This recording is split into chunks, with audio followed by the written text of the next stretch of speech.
दादा, आज पत्रकार परिषद बोलवण्यामागे काय नेमकं कारण आहे? या अगोदर तुम्ही घोषणा केली होती की यानंतर उपोषण करणार नाही, रस्त्यावरची लढाई लढू. काय नेमकं आजच्या पत्रकार परिषद बोलवण्यामागचं कारण आहे? नाही, आपण रस्त्यावरचीच लढाई लढणार आहे आणि या राज्यातले मराठी सुद्धा कठोरपणानं कणखरपणानं ही लढाई लढून जिंकणार सुद्धा आहेत. आता रस्त्यावरची लढाई आणि सरकारच्या समोरासमोर लढून लढाई आम्ही जिंकणारच आहे. परंतु आजचं पत्रकार परिषदेचं कारण हे आहे की आज 12-13 दिवस होऊन गेले. सरकारनं त्या दिवशी सांगितलं होतं आणि देवेंद्र फडणवीसांचा निरोप सुरेश धसने दिला होता की आम्ही या तात्काळ मागण्या मान्य करतो. नाही, तात्काळचा अर्थ असा होत नाही की त्याला 12-13 दिवस लागतात म्हणून. आज 13-14 दिवस झालेत आता की शिंदे समिती गठीत केलेली नाही आहे, ती पण सुरू केली नाही. वंशवळ समिती गठीत केली नाही. मनुष्यबळही वाढवून दिलं नाही. मुडी लिपी अभ्यासकांचं, फारसी भाषेवाल्यांचं हे कुठलंही काम केलेलं नाही. एकही केसेस आणि ती प्रक्रिया आणखीन सुरू केली नाही. त्यांनी गॅजेट त्यांच्या शिंदे समितीकडे असून सुद्धा गॅजेटही आणखीन घेतलं नाही. ते घेतलं नाही, आणखीन गॅजेट असूनही घेतलं नाही. यांनी ज्या मागण्या 4-5 तरी करू म्हणले होते, ACBCचा विषय होता, त्याच्याबद्दलही आणखी निर्णय घेतला नाही त्यांनी की 100% मुलींना फीस मागायला किंवा विद्यार्थ्यांना फीस मागायला लागले 100%. ही फीस त्याबाबतही शासनाने आणखीन उच्च तंत्रज्ञान विभागाकडे शिक्षण विभागाकडे दिलंय की सामाजिक न्याय विभागाकडे दिलंय, याचं काय कोणत्या मंत्रालयाकडे दिलंय कसा ताळाला मिळणार. आणखी नुसतं ACBC 10% आरक्षण दिले एवढंच हे फक्त दिलंय, परंतु त्यांना 100% फीस मागायले. मग आता कोणत्या विभागाकडे दिलंय तुम्ही? पोरांना आता 100% फीस भरायची का शाळेतून शाळेवाले त्यांना काढून हाकून देणार आहेत आता, आणि त्यांनी पैसे भरायचे कुठून? EWSचा विषय होता. ज्यांच्या अगोदरच EWS मध्ये म्हणजे हे 10% देण्याच्या अगोदर ज्यांनी EWS मधून फॉर्म भरले त्यांचे रिजेक्ट करायची सुरुवात यांची आहे. मग हे अन्याय तरी किती दिवस? सातारा संस्थांचं, बॉम्बे गव्हर्नमेंटचं गॅजेट त्यांच्याकडे असून सुद्धा ते आणखीनही घेतलं जात नाही. म्हणजे ही खूप मोठी शोकांतिका आहे की हे जाणून बुजून तर नाही करायले ना. फक्त उपोषण उठेपर्यंत, उपोषण सोडीपर्यंत म्हणजे सरकारवर मराठ्यांचा दबाव आहे, दडपण आहे, आणि मग आंदोलन उपोषण त्यावेळेस आपण सोडवा गोड बोलून, आणि एकदा सुटलं की मग त्या मागण्या मान्य करायच्या नाही. असाच एक प्रकारचा 100% हे डाव आहे. म्हणून आम्ही पुन्हा ठरवलं की हे बरोबर नाही करायला लागलेत, हे फसवणूक करायला लागलेत जाणून बुजून.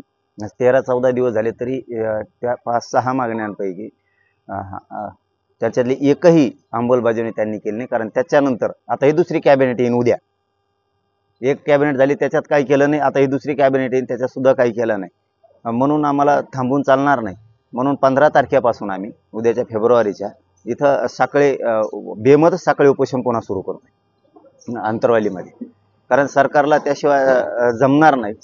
आणि हे लोन आता आम्ही हे आता साखळी उपोषणाचं लोन आंतरवालीपासून हे राज्यभर पसरवणार आहेत. आता आम्ही राज्यभर उभा करणार आहेत, कारण यांना त्याशिवाय जमणार नाही. मग आता वेळच पडली, यांनी साखळी उपोषणातून बी दखल नाही घेतली तर आमरण उपोषण करायची वेळ आली तर आम्ही पुन्हाही करणार आहेत. हे झाल्या 2 गोष्टी. आणि तिसरी अशी, त्या 2-3 दिवसाच्या आत आता आम्ही तारीख सांगतो तुम्हाला, आणखीन ठरवली नाही. आम्ही सगळे बसतो तिकडचे, आता आणखी बसलो नाहीत. मुंबईला आझाद मैदान, शिवाजी पार्क, जेवढे मैदान आहेत मुंबईतले ते सगळे पाणीसाठी आम्ही जाणार आहेत, कारण आम्हाला मुंबईकडे पण जायचं. रस्त्यावरची लढाई म्हणण्याचं नंतर नेमकी केव्हा जाणार असेल तर म्हणजे पहिल्यासारखेच कोटीनं मराठा घेऊन जाणार? हे साखळी उपोषण बेमुदत आहे. हे साखळी उपोषण बेमुदत आहे. साखळी उपोषण 10-5, 10-20 पोरं बसत राहणार. आम्ही काही गावं निवडणार आहेत, त्या गावाचे लोक रोज 10-5 येऊन बसणार. साखळी उपोषण सुरू होणार आणि हे लोन हळूहळू राज्यात प्रत्येक गावात सुरू होणार. साखळी उपोषणाचं प्रत्येक गावात इथं एकदा 15ला बसलं की हळूहळू प्रत्येकाच्यात होणार. इथं आम्ही काही ठराविक गावं मिळून ठरवणार आहेत की रोज एका गावाने बसवायचं. गावाने म्हणजे 10-5 पोरांनी ते काय आम्ही हे साखळी उपोषण आता बेमुदत सुरू ठेवणार. 10-5 पोरं बसणार, असं काय लाखांनी बसणार नाही. प्रत्येक वेळेस आम्हाला काय दाखायची गरज नाही. कोणी म्हणतोय म्हणून आम्हाला काही करायची गरज नाही.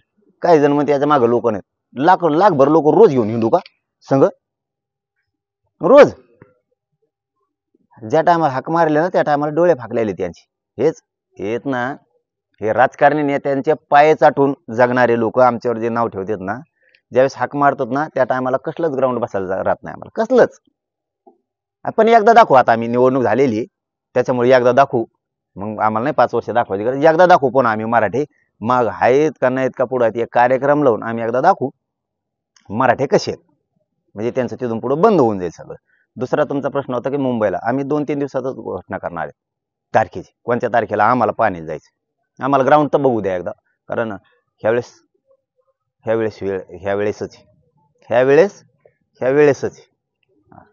लय अवघड ह्यावेळेस माघारी फिरणार नाहीये सुचना नाही फसणार नाही ना काही नाही हा जे आर नाही फेर नाही डायरेक्ट अंमलबाजी होईल नाही तर तिकडे बंद पडून दे नाही तर सुरू राहू दे तितक्या तराला पोरं लागलेले कोणाकोणाला बघायचं ना माग आहेत का नाहीत मुंबईची तारीख डिक्लेअर झाल्यावर एकदा मध्ये पुलावर उभा राहा म्हणा वही घेऊन रजिस्टर घेऊन किती आले नुसते ली गाड्या लोक माणसं नुसतं मुजीत बसत मजाला तुला संधी आहे काय अडचण नाही पण फक्त आम्हाला पाणीला 2-3 दिवसात आम्ही घोषणा करतो आम्ही पाणीला जाणार आहे